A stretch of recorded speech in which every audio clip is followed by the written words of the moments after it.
Samuel Doria Medina, ¿es un producto que verdaderamente puede vender? ¿Es difícil de construirlo?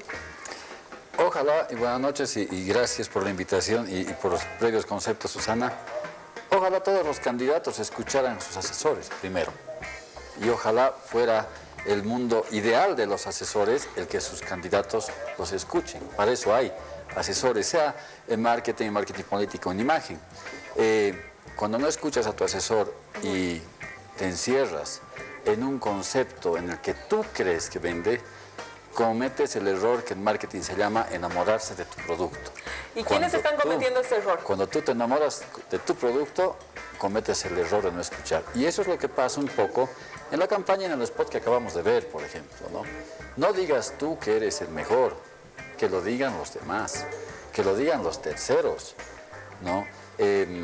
Siendo un poco más analista, si tú quieres, una pieza, hoy día el marketing político no se diferencia del marketing comercial, Susana. Pero yo ahí te quiero hacer una pregunta, José Luis. En esta biografía que no hemos terminado de ver, pero que todo el mundo la conoce porque se ha viralizado un montón, hay dos hechos como sumamente importantes que luego, bueno, fueron juegos, fueron memes, pero hay una cosa que pegó y luego se volvió un elemento de campaña que evidentemente fue una casualidad, ¿no?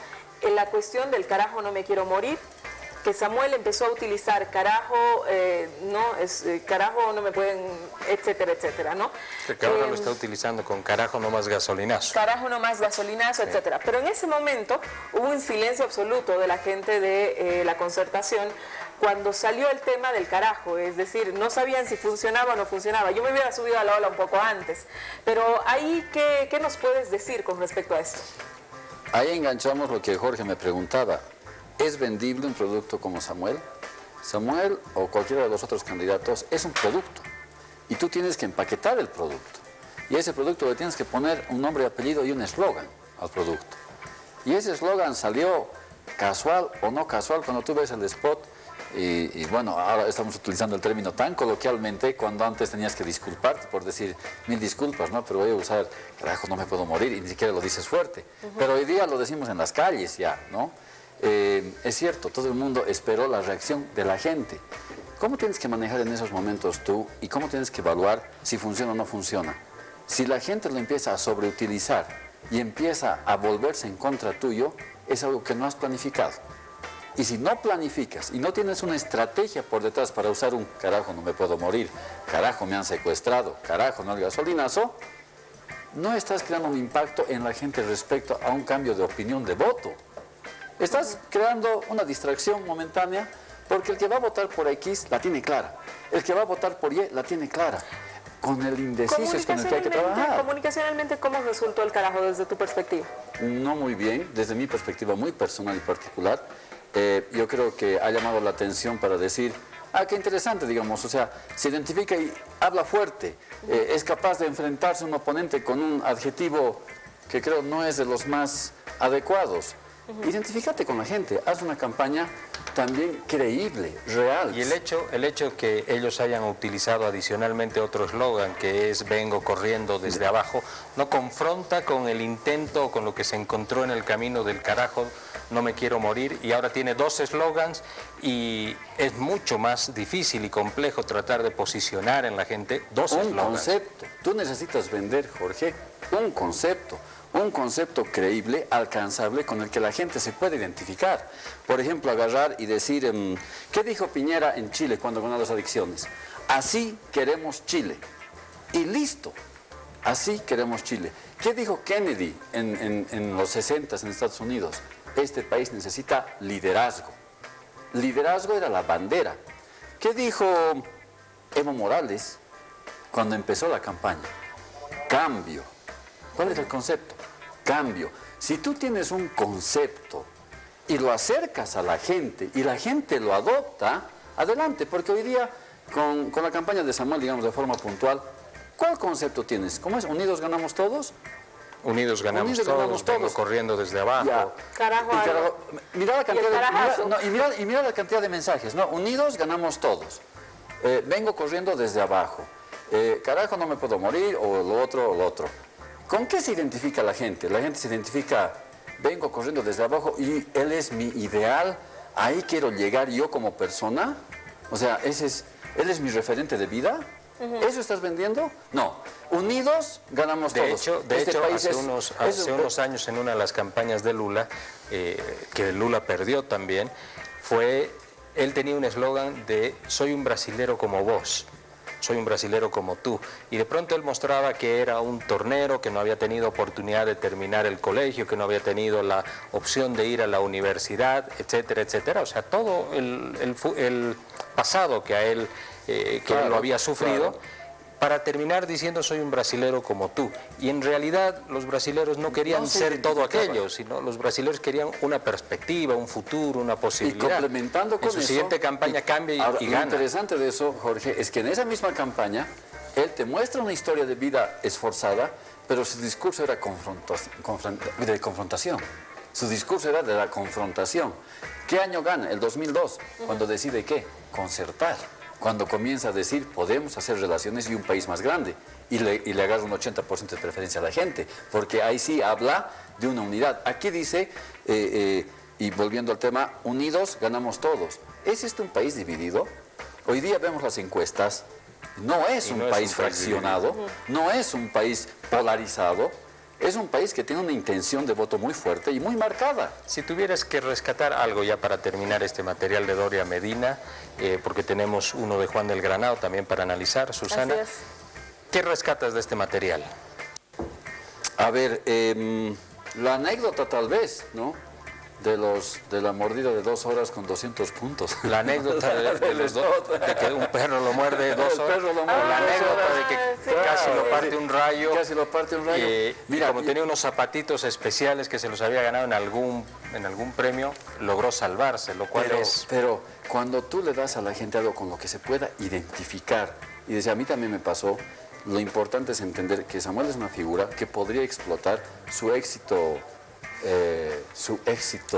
empresarial y decir, construyamos, o sea, él sabe de construir, sabe de construcción, sabe de cemento, llévalo por ahí. Es un afán de irse a otro escenario, vengo corriendo desde abajo, viene corriendo desde la rinconada, por favor. Con esto otro termina ironizando y le hace más daño. Y le hace mucho más daño, y no termina, perdón Susana, no termina de sembrar un mensaje o un concepto claro que la gente pueda agarrar, y una bandera de lucha que la gente pueda agarrar. Vamos al material de Juan del Granado, nos interesa pasar.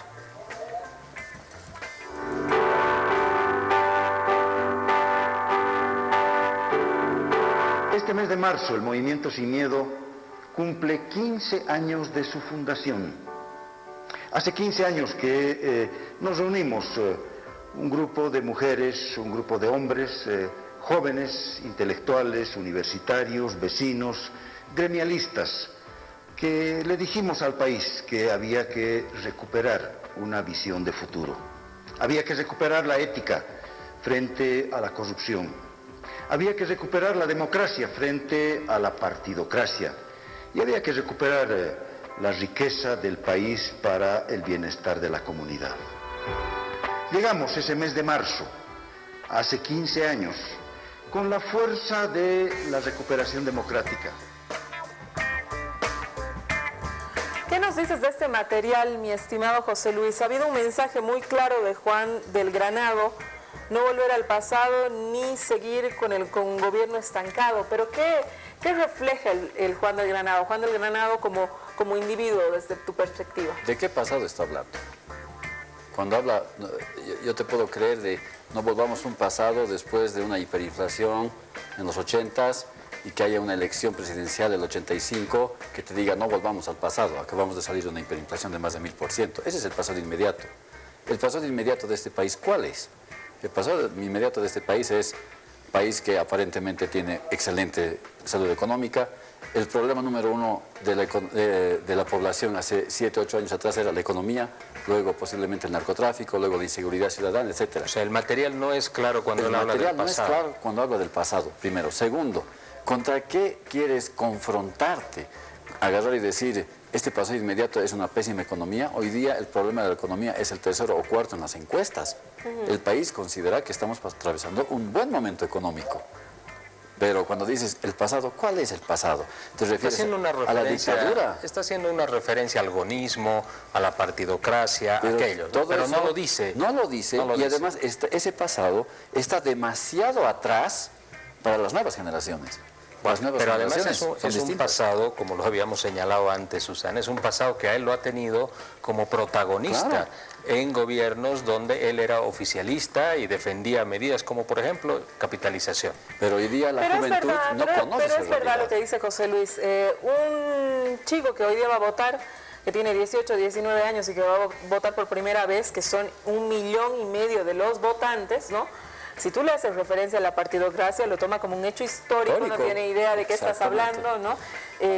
Cuando haces incluso referencia, que te digo, Jorge, a la guerra del agua, es un hecho histórico para estos chicos. Y Juan del Granado tiene, y si producción puede buscar ese material para ponerlo al aire, porque es importante, un concepto donde está queriendo él diferenciarse hablando de dictaduras, hablando de autoritarismo. Y esa palabra de autoritarismo y dictadura es una rememoración a la época del garcía-mesismo.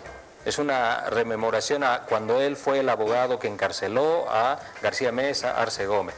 Es 30 años atrás. Es un concepto básico de marketing. Conocer a tu público. Cuando vas a empaquetar un celular, tú lo diseñas para un segmento del mercado. Lo mismo pasa en el marketing político. Agarras y dices, ¿para quién es mi mensaje? Es para la juventud, para ese 1,5 millones de jóvenes. A ese 1,5 millones de jóvenes no entienden lo que ha sido una dictadura, no comprenden lo que ha sido vivir en el exilio, lo leen como historia, pero no es un referente de vida cuando debería ser el futuro lo que tú les prometes a ellos. ¿Qué Bolivia les estás prometiendo? ¿No? Volver al pasado, ese discurso, luego de un gobierno que tiene 6, 7 años, es demasiado lejano. Es demasiado lejano para poder recuperarlo y proyectarlo como un arma. Pasa exactamente lo mismo, no hay un mensaje claro, no tiene un eslogan definido, porque inclusive, y con toda la licencia de ustedes y las disculpas de los profesionales que han trabajado en la campaña de Juan, pero la redundancia en los spots que ha venido mostrando, que están circulando en la web, ¿no es cierto? O sea, volver al pasado. No puedes utilizar frases... No conquista, no atrae... No conquista, no atrae, no es seductor. Y no te dicen un país nuevo. No te dicen un país nuevo, no compite con un estoy contigo de Bachelet.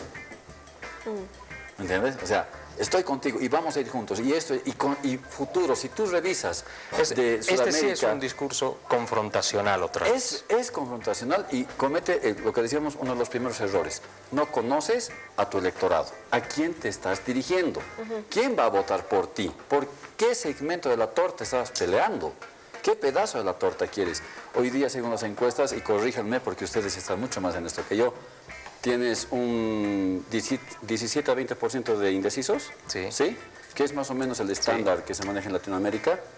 Ahí no deberías atacar, porque al final del día el que tiene un voto claro, lo tiene claro. El indeciso te puede definir, y si hablas de 20%, que recuperes 10 puntos, y si estás con un 17% de proyección, más esos 10, tienes 27, conquista ahí.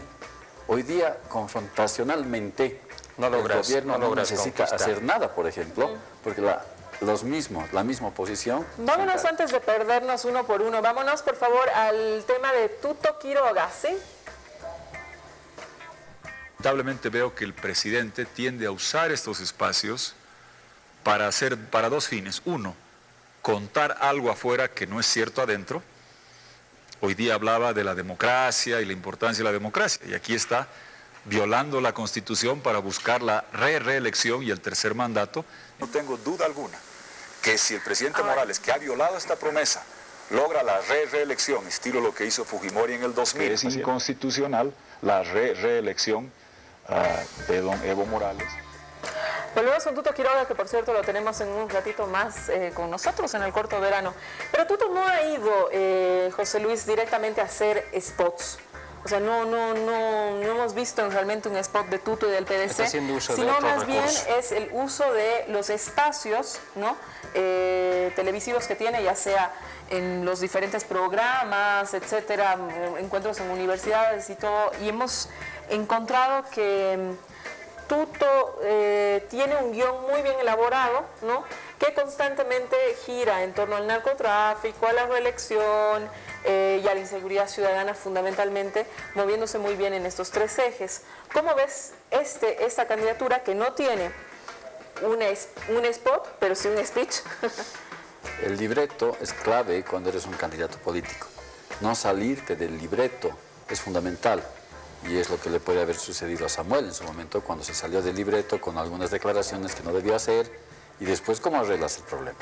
Si tú te riges a un libreto, y Tuto tiene mucha experiencia en este tema, él ya ha sido presidente de este país, y él representa en el electorado lo que en el pasado, y aquí hay una combinación muy interesante desde el punto de vista de marketing.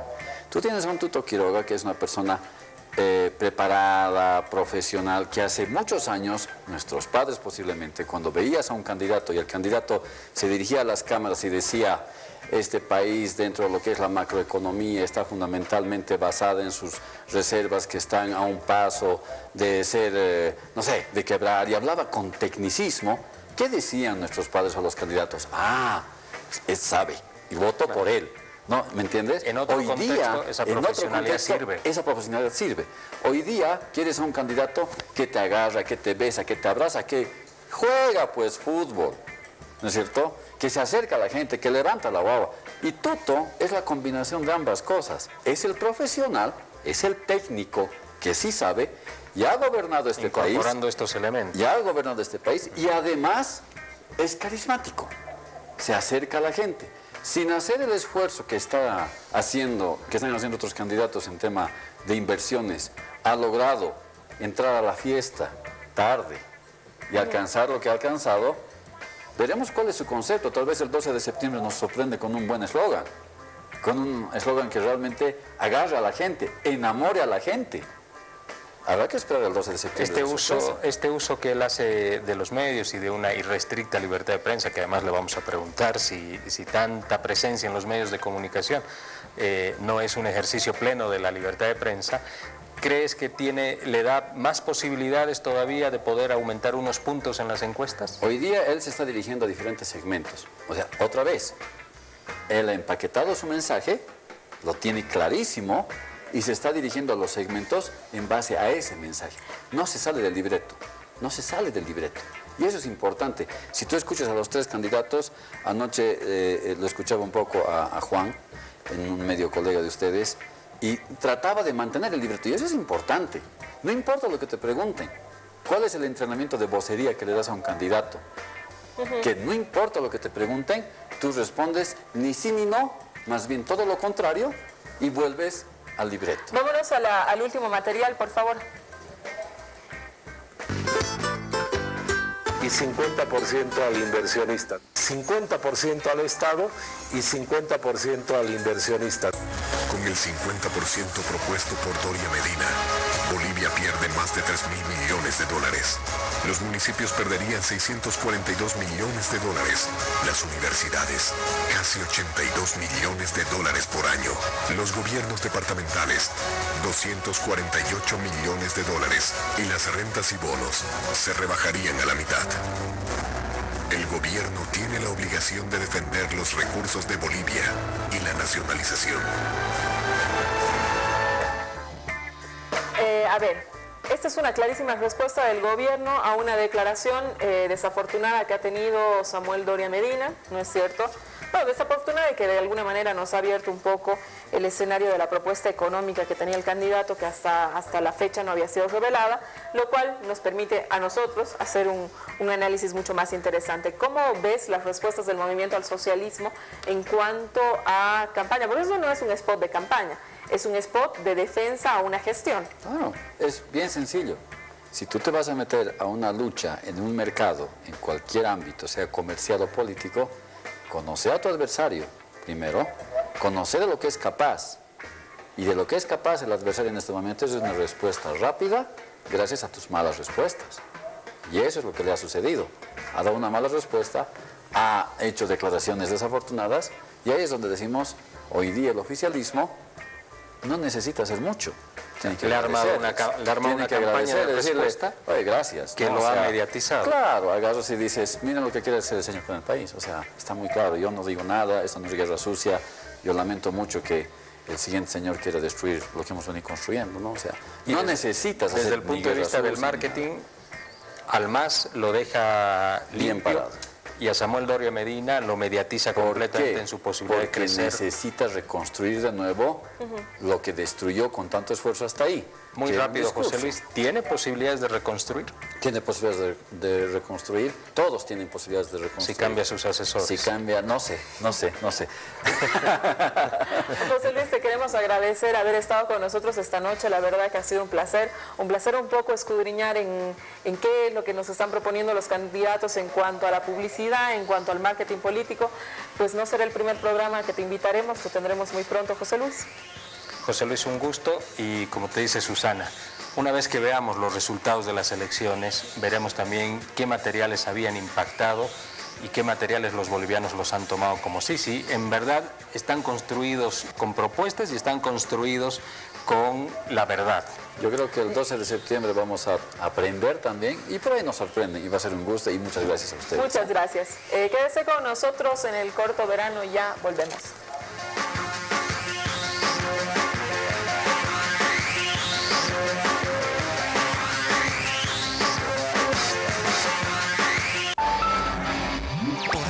Quédate con Corto Verano.